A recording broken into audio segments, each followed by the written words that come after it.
പൂരങ്ങളുടെ നാടെന്ന് പേരുകേട്ട തൃശൂരിന് ഒരുപക്ഷെ കൂടുതൽ അന്താരാഷ്ട്ര ശ്രദ്ധ നേടിക്കൊടുക്കാവുന്ന മുസിരിസ് പൈതൃക പദ്ധതി ആരംഭിച്ചു കഴിഞ്ഞു.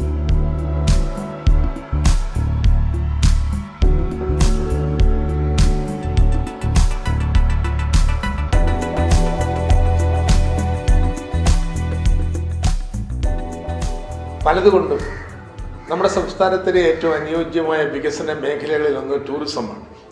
ഭാഗ്യവശാൽ ഈ മേഖല തന്നെയാണ് ഇന്ന് ഏറ്റവും വേഗതയിൽ വളർന്നുകൊണ്ടിരിക്കുന്നത്. ഈ ഒരു പരിഗണന സംസ്ഥാന ബഡ്ജറ്റുകളിലെ ടൂറിസത്തിനുണ്ട്. ടൂറിസം വികസനത്തിന് ധനവകുപ്പെടുത്തിട്ടുള്ള മുൻകൈക്ക് നല്ല ഉദാഹരണങ്ങളിലൊന്ന് മുസിരിസ് പദ്ധതി തന്നെയാണ്. ഇപ്പോഴാണ് 50 കോടി രൂപ കേന്ദ്ര സഹായമായി ലഭിച്ചത്.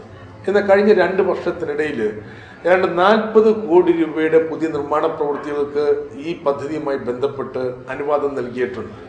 ഈ ഒരു സമീപനമായിരിക്കും ടൂറിസത്തോട് ഇനിയുള്ള നാളുകളിൽ സ്വീകരിക്കുക. ഗുരുവായൂർ പുന്നത്തൂർ കോട്ടയിലെ ആനത്താവളത്തിൽ നടത്തുന്ന വികസന പ്രവർത്തനങ്ങൾ ആനപ്രേമികളെ ഇവിടേക്ക് ആകർഷിക്കാൻ സഹായകമാകും.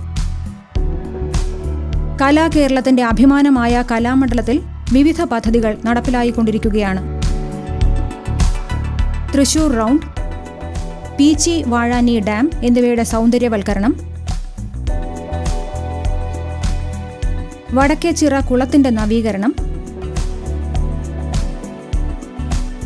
നാട്ടികയിലെ സ്നേഹതീരം ബീച്ച് പാർക്ക്, അതിരപ്പള്ളി വാഴച്ചാൽ പാത നവീകരണം,